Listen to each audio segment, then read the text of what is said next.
Morning, Daryl. Hardest in recovery. 6:12 in the morning, West Coast time. I'm still nursing my coffee right now. Still Sunday the 18th. Still going through a lot of things. Oh, I'm sorry, it's the 19th. Correction on that one. Powerless, pal. Powerless. You're dealing with the reactionary, and I'm going on a tirade here this morning of recovery. I have to be reminded I'm not the one in charge of my life. God is. I had to be reminded that there's a power greater than myself that try and still restore me to a level of sanity if there is any such a thing out there. But I was trying to respond to those guys who are having a problem, understanding about being an addict and sometimes hiding it, if they are in recovery. I know there was things concerning about the recovery out there that I still have to keep talking about, including my own damn story, and I don't talk about it as much.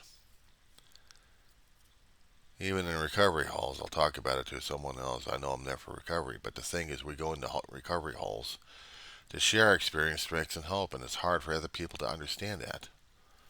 That it's not easy to get in that gut level, and other people are like, why do I want to hear about it?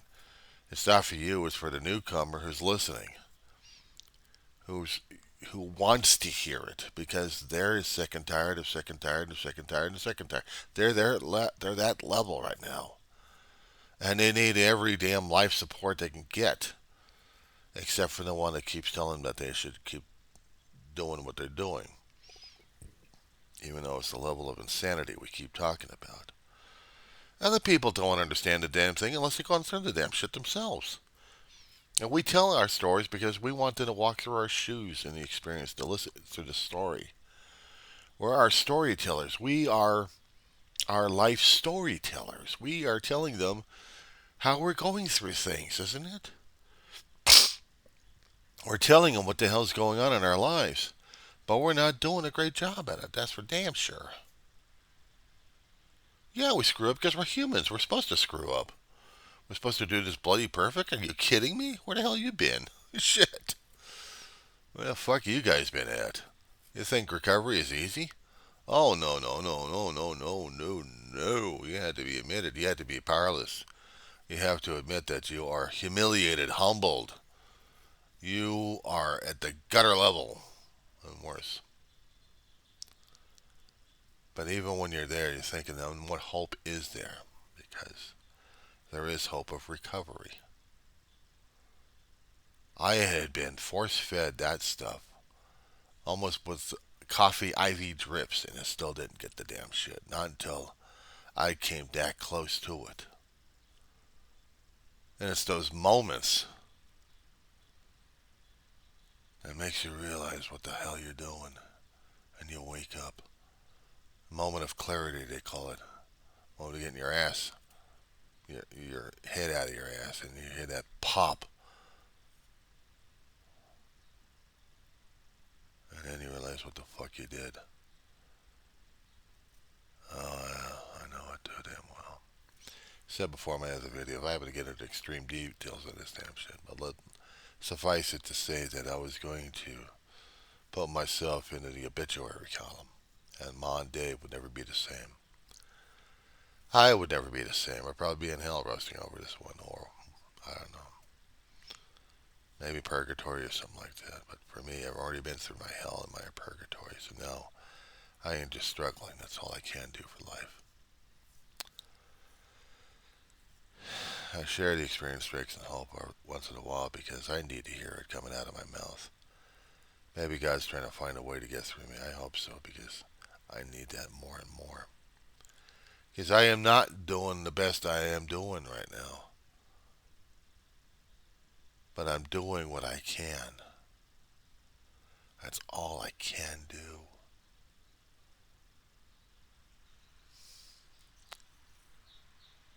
It's not easy dealing with the naysayers out there. I know, I was one of those assholes. Good Lord. How would you like to go to meeting halls and have some of these guys tell you, Joe, can we talk, please?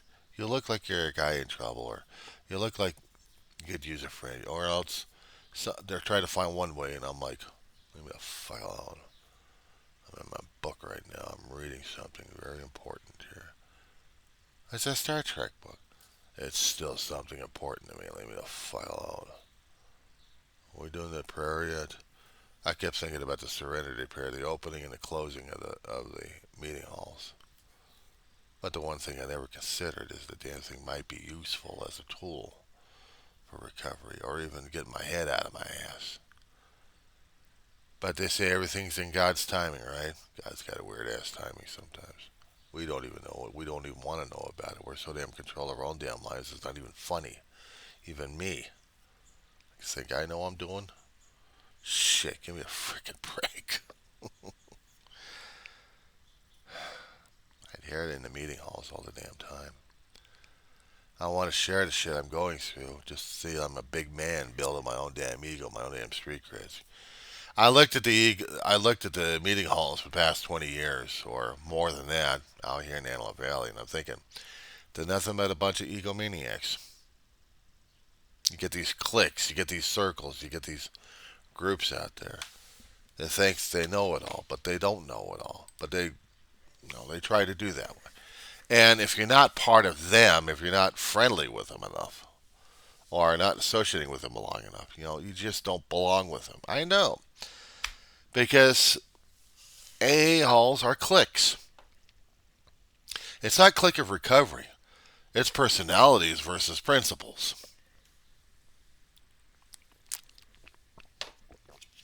It's supposed to be principles over personalities. But no, it's personalities over principles.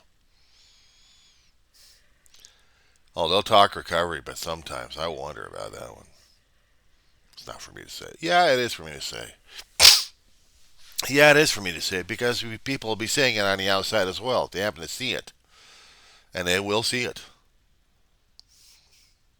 One way or another. They just don't bother to see it. But during the halls, you see the damn cliques all the damn time. It's no wonder I felt isolated, even when I was identifying as an alcoholic, because I know I'm an alcoholic. I just didn't want to admit to my own damn drinking history. I didn't want to share with Gusto. Just, yeah, I enjoyed Mad Dog so much. It put hair on my chest. Don't you understand it? I enjoyed getting drunk. I heard some of these guys talking about this crap so much. I'm like, you guys are full of shit. I'd seen how alcoholism affected me in more ways than one. I'd seen how it affected my brother, and I'd seen how it affected me and my mother and everybody else. Maybe I should have been more in the Al-Anon programs complaining about the damn shit, but I didn't realize I still had that same self-destructive thinking that damn near got me killed. You get to a point in low life in your point where you just want to go out in the busy intersection. Leave you with the imagination on that one. And there was a saving thought. There was a saving grace in there that said, don't do it. Pick up the cell phone. Call. I mean, it was just a feeling, a thought. I listened. Next thing I know, I'm ending up in a meeting hall with these guys that I've already had associations with for about a year. And the next thing I know, I'm in a Starbucks talking about my life story with these guys. 2 o'clock in the morning, we're going back home. I mean, me and my brother's going back home, and these guys go do what they got to do. Starbucks already closed down. But we did what we did. Next thing I know, the day after that, is going into the meeting halls and saying, I'm John, I'm an alcoholic. And you're asking myself, how the hell did this happen? And there have been other thoughts of saying, why didn't it happen earlier? Because as I said before my other video, I wasn't honest enough. I wasn't cashier. No, I wasn't cash register honest, but I call it cashier. I identify more as a cashier than anything else. And the tale has to be balanced with the receipts. It has to match up. When you're doing retail hell, you got to make sure that every transaction is balanced. You got to watch the accounting. You got to see if everything tallies up with the receipt so you can give the correct change to the cashier, to the customer. Because if you don't, balancing that damn thing at the end of each shift is a pain in the ass. And sometimes write-ups or terminations. But in the meeting hall, the only termination is if you don't come into the meeting halls ever again. And somebody happens to hear word that either you're locked up permanently or you're in the crematorium. Let's put it bluntly. Or else you're on the street. They call you wet drunk because you can't do it right. Because you're so far gone, it's not even funny. And yeah, I've seen that too. Sobering thoughts. And they are sobering thoughts. My brother always became one of them. He almost became part of a newspaper story. To be forgotten. Except by those who his family. If I pushed his ass away, he could have. I guess in a way, maybe I'm lucky enough I didn't. But I was going to. Tried. Ma convinced me otherwise. He was going to the meeting. She got the phone number to get my brother some help. 32 years. Clean, sober. Hell of a lifelong struggle. And part of that, I was kept denying it. That I had the struggle. I had the problem. I don't have the problem. Everyone else has got the problem. I'm normal. I'm fine. I'm just an arrogant cuss. Leave me alone. I got my nose stuck up in the air. Screw these people down here. You know what a bad way to keep your nose stuck up in a nose so high it gets nose burn? Get burned out by the damn sun. Or worse, you're sucking up everything else through the nostrils that you don't even want to suck up.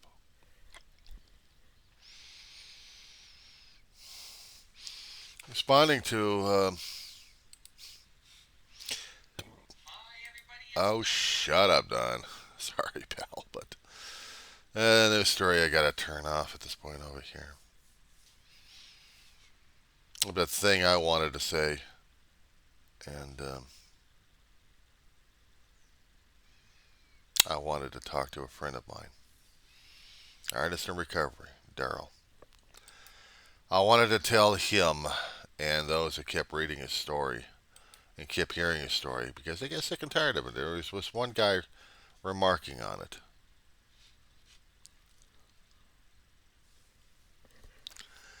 Addicts love to take the badge of being an ex-addict to the grave. That's what this person is one and never talk about it. That person died. No, that personality died. And I know alcoholics are alcoholics recovering. They are who and what they are. We share experience, strength, and hope. We share that story because it means a thing. It means a great deal.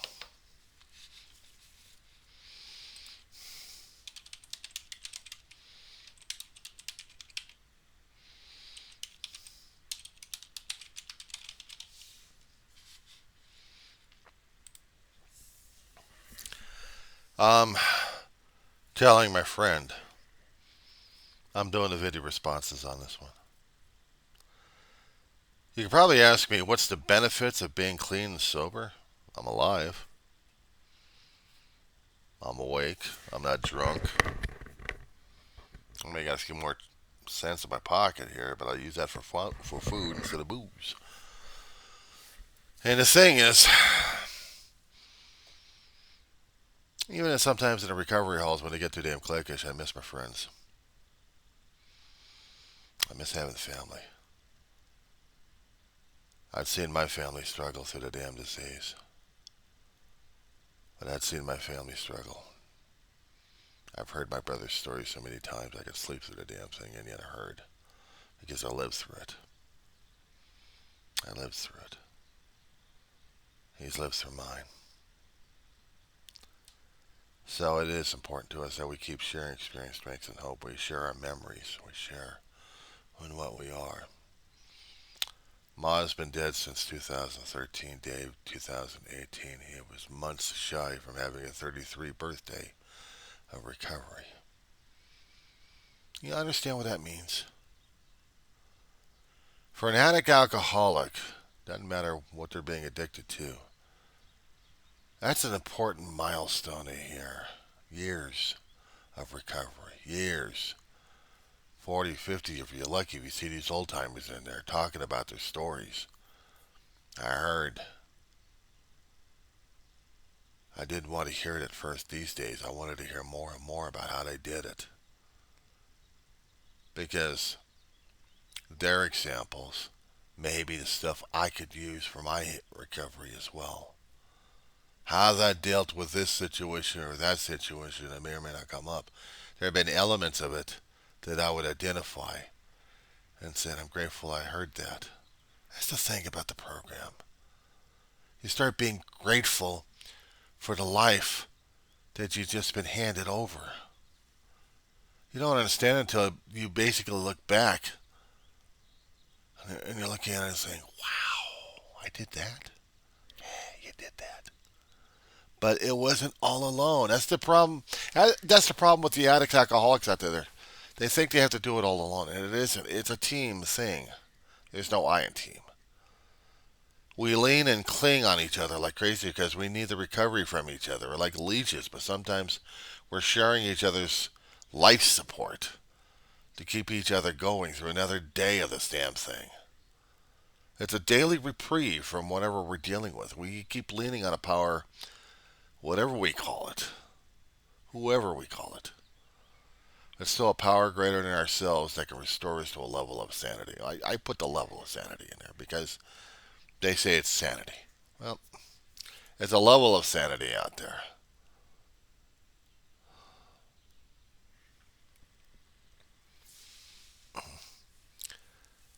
Addicts love to take the badge of being an ex-addict to the grave. Yeah, we do.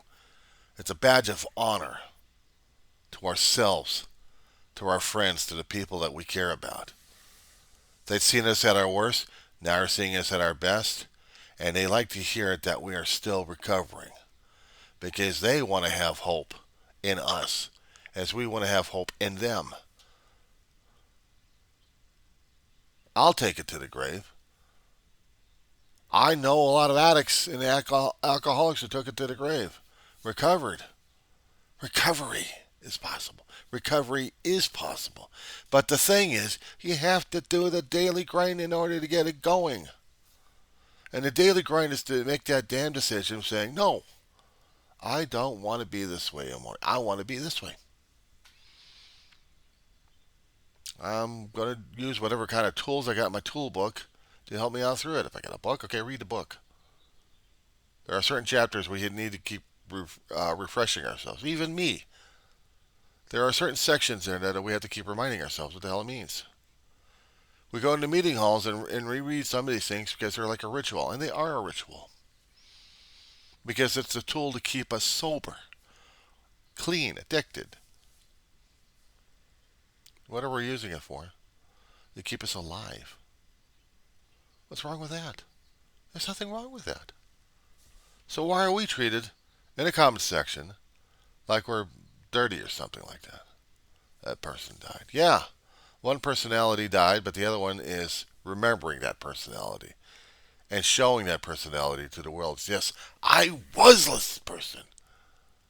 And I know I'm telling my story. I'm saying I am that person. I am an addict alcoholic. I admit it. I admit on record I am an addict alcoholic. What was my drug of choice?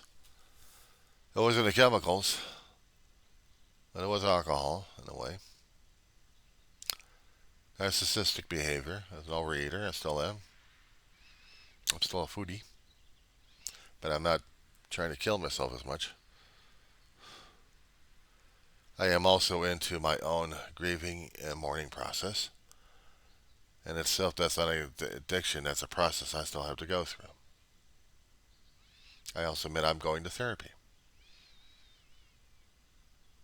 And I lean on that therapy to get the tools necessary to continue another day or two if I have to, and I want to.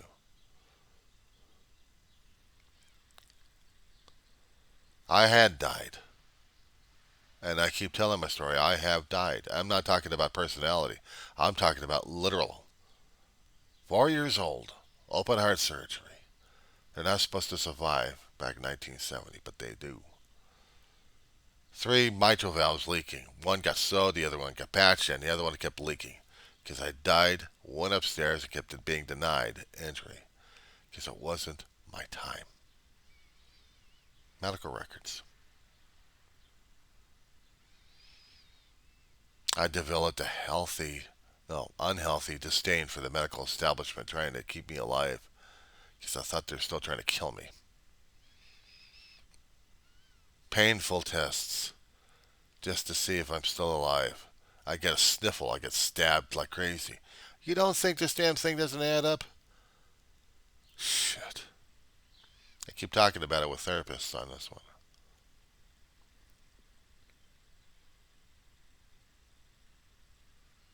You want to hide? Hide. That's your prerogative. You want to hide from the world? Be my guest. But keep this in mind, you still got people out there who may not care about you. If they do care about you, they're having a hard time trying to reach you. One day you're going to be reached. One day somebody's going to say something to you. And then you'll have that, what they call the God shock moment, or the aha moment. A moment of clarity that tells you to get your head out of your ass because you're doing it wrong. Of course, you may fight the damn shit and just self-destruct yourself, be my guest. Or, better yet, you're going to be a recovering person, then you got to get yourself in that situation where you've got some time and you understand the program more and more, how it works. And then maybe become an example one way or another to those others who need that example. This is the reason why we keep doing the meetings all the time. We're sharing our experiences, strengths, and hope. Does anybody remember the 12 steps of Alcoholics Anonymous? Traditions are one thing for the operations of the meeting halls, but the steps are the important things. We can substitute the name alcohol for something else, but it's still there. It's still recovery. So, AA.org, the official. People keep thinking, no, that's not that. That's that. I'll hear the nanny shit. You know what? Screw them. Got to get the big book out. I mean, I could get the hard copy right now. I'm so used to electronic. But the hard copy's still over here.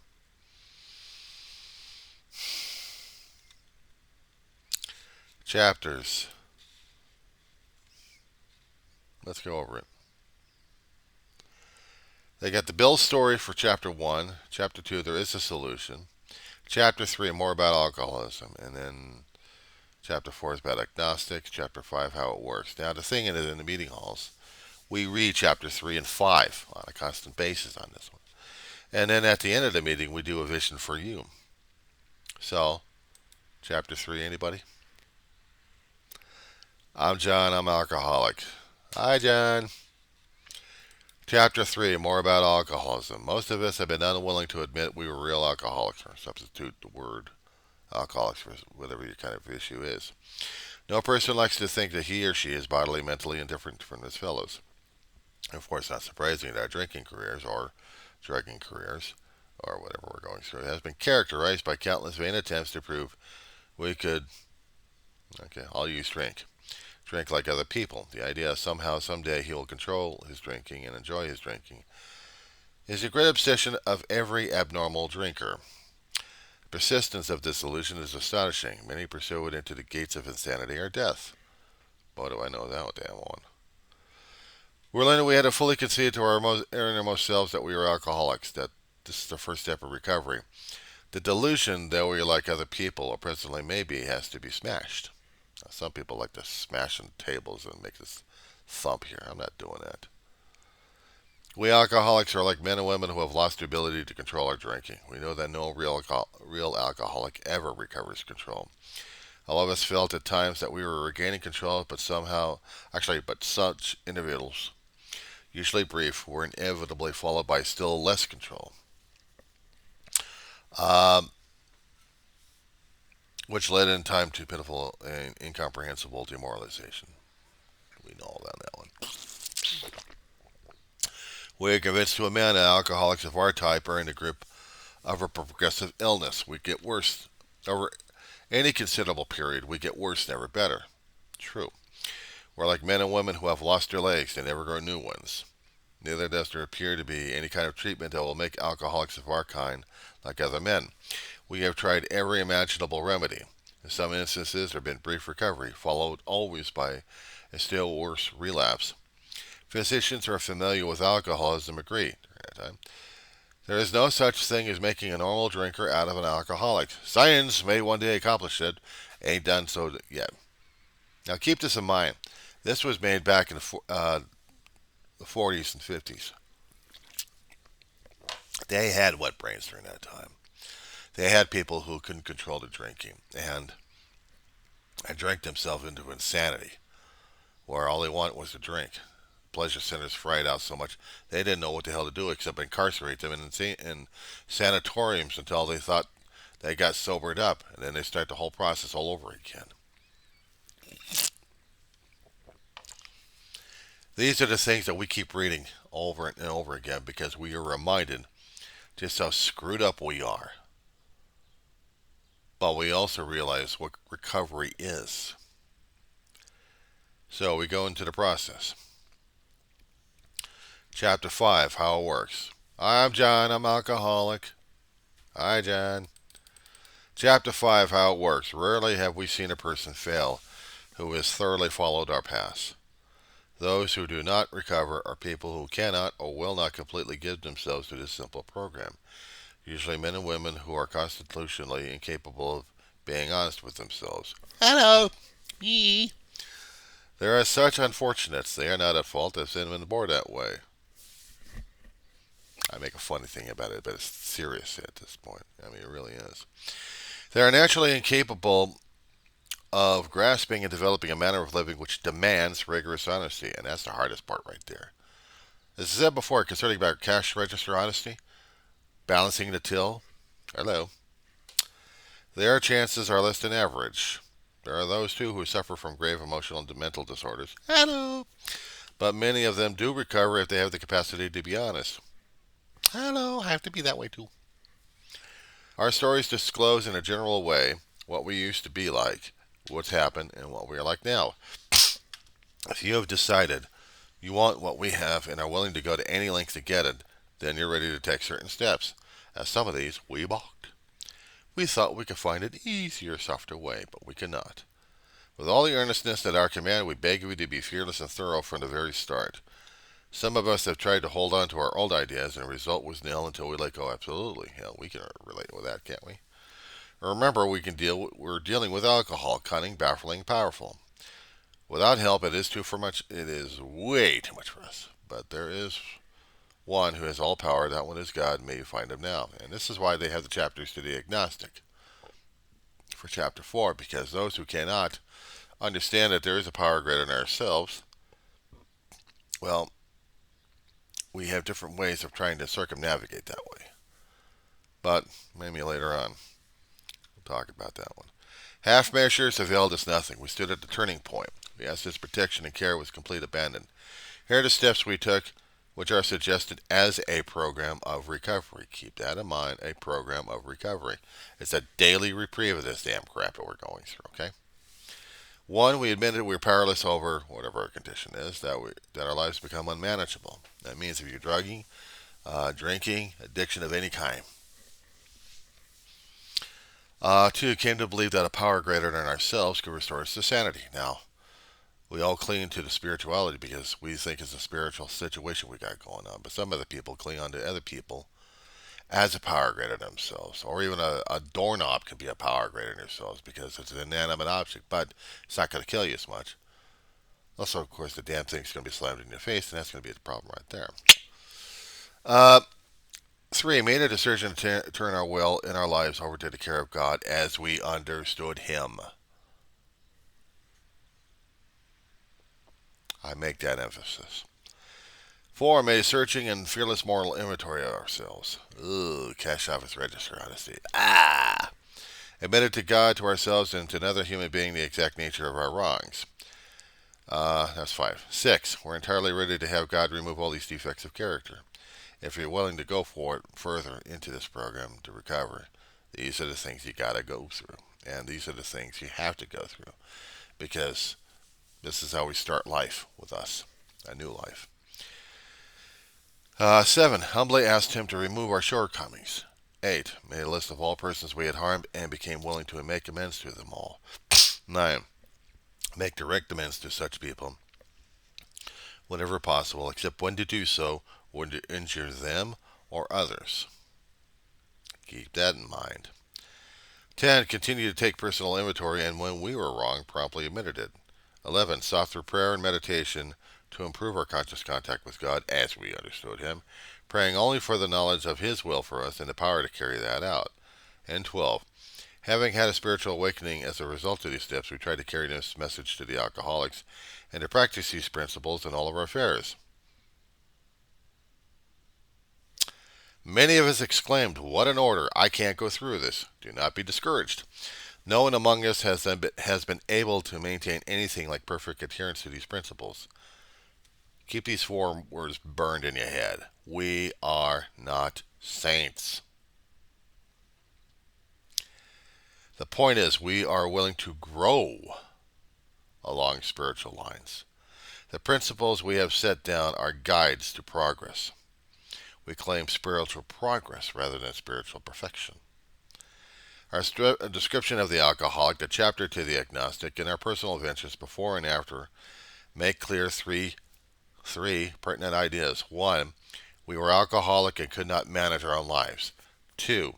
That probably no human power could have relieved our alcoholism. And 3. God could and would if He were sought. Of course, more of it goes on. Shall we go for another chapter?